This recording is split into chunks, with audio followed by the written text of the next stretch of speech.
Folic acid और pregnancy लाजिम और मलजूम है। इसकी डोजेज क्या है? क्या फॉलिक एसिड का कोई नुकसान है? आपको कोई एलर्जिक रिएक्शन हो सकता है? बिस्मिल्लाहिर्रहमानिर्रहीम। अस्सलाम वालेकुम। मैं हूं डॉक्टर सादिया मुमताज़ और आप देख रहे हैं गायनी टॉक्स। आज मैं बात करने वाली हूं एक ऐसी ड्रग के बारे में जिसके बगैर प्रेगनेंसी का तस्वुर कम अज़ कम एक गायनी और ऑब्स्टेटिक्स में जो है वो मुमकिन नहीं है। जी हाँ, और वो है फॉलिक एसिड। फॉलिक एसिड और प्रेगनेंसी लाजिम और मलजूम है एक दूसरे के लिए। फॉलिक एसिड जो है वो ग्रीन लीफी वेजिटेबल्स में पाया जाता है, एनिमल प्रोटीन में ये लिवर में पाया जाता है। इसके अलावा एक जो फाइबरस डाइट्स हैं उनमें आपको फॉलिक एसिड मिलता है और हर तरह की दालों में फॉलिक एसिड पाया जाता है। आज मैं बात करूंगी कि फॉलिक एसिड क्यों ज़रूरी है। Folic acid basically vitamin B9 है जो कि विटामिन B6 और B12 के साथ मिलके आपके हार्ट को स्ट्रॉन्ग करता है। इसके अलावा ये रेड सेल्स की फॉर्मेशन करता है और फॉलिक एसिड की कमी की वजह से एक स्पेशल टाइप का एनीमिया जिसको हम मेगैलोब्लास्टिक एनीमिया कहते हैं वो होता है। और अगर आपको मेगैलोब्लास्टिक एनीमिया है तो चाहे आप जितना भी पेशेंट को आयरन दे देंगे, पेशेंट जितना भी इंजेक्शन लगवा ले, टैबलेट्स खा ले, उसका एनीमिया तब तक करेक्ट नहीं होगा जब तक कि आप उसको फोलेट या फॉलिक एसिड नहीं देंगे। फॉलिक एसिड का एक और फंक्शन ये है कि वो हमारे जेनेटिक मटेरियल यानी कि डीएनए की सिंथेसिस में अपना बहुत इंपॉर्टेंट रोल प्ले करता है। फॉलिक एसिड जो है हम एडवाइस करते हैं जैसे ही एक पेशेंट को हमारे पास आती हैं और उनको पता चलता है कि वो प्रेग्नेंट हैं, as soon as she comes to us, तो मैं उनको फॉलिक एसिड एडवाइस करती हूँ। लेकिन क्या फॉलिक एसिड को तभी लेना बेहतर है? तो इसका जवाब है जी नहीं। As soon as a female hits her puberty उसको 800 माइक्रोग्राम फॉलिक एसिड लेना बहुत ज़रूरी है। जिसकी वजह ये है कि फॉलिक एसिड आपके जो एग्स हैं उनकी क्वालिटी को इम्प्रूव करता है। आपके वो वाले एग्स जिन्होंने फर्टाइल होना है, जिन एग्स के थ्रू प्रेगनेंसी होनी है, वो ऑलरेडी उस फॉलिक एसिड के इस्तेमाल से उनकी क्वालिटी जो है वो बहुत बेहतर हो चुकी होती है।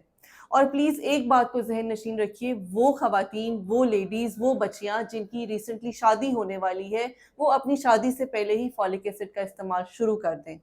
उसकी वजह ये है कि जब आपको पता चलता है कि आपको प्रेगनेंसी हो चुकी है, तो आपकी प्रेगनेंसी के ऑलरेडी मोर देन 5 वीक्स गुजर चुके होते हैं और 8 वीक्स के अंदर जो प्रेगनेंसी है, जो फीटस है, उसकी ऑर्गेनोजेनेसिस यानी कि उसकी बॉडी के सारे जो ऑर्गन्स हैं, उनका बेसिक यूनिट बन चुका होता है। और जब आपको पता चलता है कि आप प्रेग्नेंट हैं, जैसे मैंने बताया, तो उस वक्त ऑलरेडी 5 वीक्स हो चुके होते हैं। So you are 5 weeks lag your requirement. लेकिन अगर आप फॉलिक एसिड बहुत शुरू से ले रहे होंगे, प्रेगनेंसी से पहले से ही ले रही होंगी, तो डेफिनेटली आपको वो वाला पीरियड जो है वो फॉलिक एसिड के बगैर नहीं गुजरेगा। और फॉलिक एसिड ना लेने का नुकसान क्या है? उसका नुकसान ये है कि अगर आपके अंदर फॉलिक एसिड की डेफिशिएंसी है तो आपके बेबी में बहुत सारे खुदा न खास्ता प्रॉब्लम्स होने वाले हैं, जिनमें सबसे बड़ा प्रॉब्लम है न्यूरल ट्यूब डिफेक्ट, यानी कि जो उसकी स्पाइनल कॉर्ड है, जो उसकी रीढ़ की हड्डी है, उसमें बहुत सारी कॉम्प्लिकेशंस हो सकती हैं। लेकिन अगर आपका फोलेट लेवल बहुत अच्छा है, बहुत ऑप्टिमाइज्ड है, तो डेफिनेटली इंशाल्लाह आपके बच्चे को ये प्रॉब्लम नहीं होगी। उसके अलावा नेक्स्ट हम चलते हैं, इवन के मेल्स के लिए भी फॉलिक एसिड का जो सप्लीमेंट है वो बहुत इंपॉर्टेंट है, बिकॉज ये स्पर्म्स की मोटिलिटी और उसकी फॉर्मेशन में बहुत इंपॉर्टेंट रोल प्ले करता है। एज सुन एज हम ओल्ड एज की तरफ जाते हैं, आपने देखा होगा अपने बुजुर्गों को भी कि उनकी याददाश्त काफ़ी कमज़ोर हो चुकी होती है। वो तो खैर वैसे अब हमारी भी इस उम्र में काफ़ी हो चुकी है, लेकिन coming back to the requirement of folic acid, कि जो लोग बहुत रेगुलरली फॉलिक एसिड लेते हैं, तो ओल्ड एज में जाके एक तो उनकी थिंकिंग कैपेसिटी ख़त्म नहीं होती, सेकेंडली उनकी मेमोरी स्ट्रांग रहती है। और इसके साथ साथ ये वो वाले पेशेंट्स जो डायबिटीज़ है जिनको, या जो हार्ट पेशेंट हैं, ये उनमें इन सब चीज़ों की स्ट्रेंथ जो है वो उसमें इसका बहुत इंपॉर्टेंट रोल है फॉलिक एसिड का। अब हम आते हैं कि इसकी डोजेज क्या है। हमारे पास एक लोकल फॉलिक एसिड जो आता है वो 5 मिलीग्राम की टैबलेट होती है, लेकिन एक जो हमारी रिक्वायरमेंट है वो है 800 mcg माइक्रोग्राम्स डेली रिक्वायरमेंट है आपकी फॉलिक एसिड की।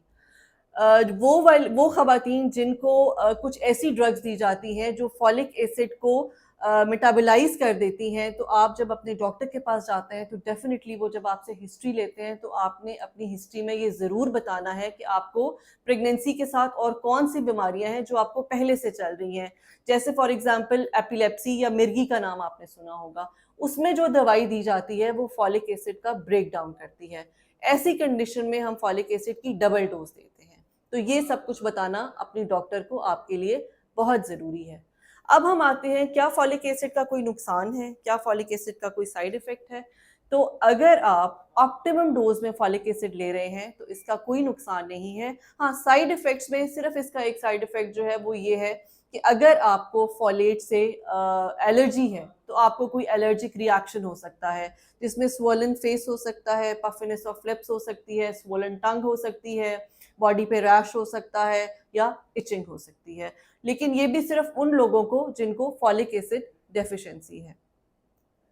मैं उम्मीद करती हूँ कि इस वीडियो के थ्रू आपको फॉलिक एसिड की जो इम्पोर्टेंस है और ये कि सिर्फ प्रेगनेंसी में आपने फॉलिक एसिड नहीं लेना, बल्कि way before pregnancy you should start taking folic acid. और अगर आप अपनी प्रेगनेंसी प्लान कर रहे हैं, then this is the best period to start with your folic acid. Thank you.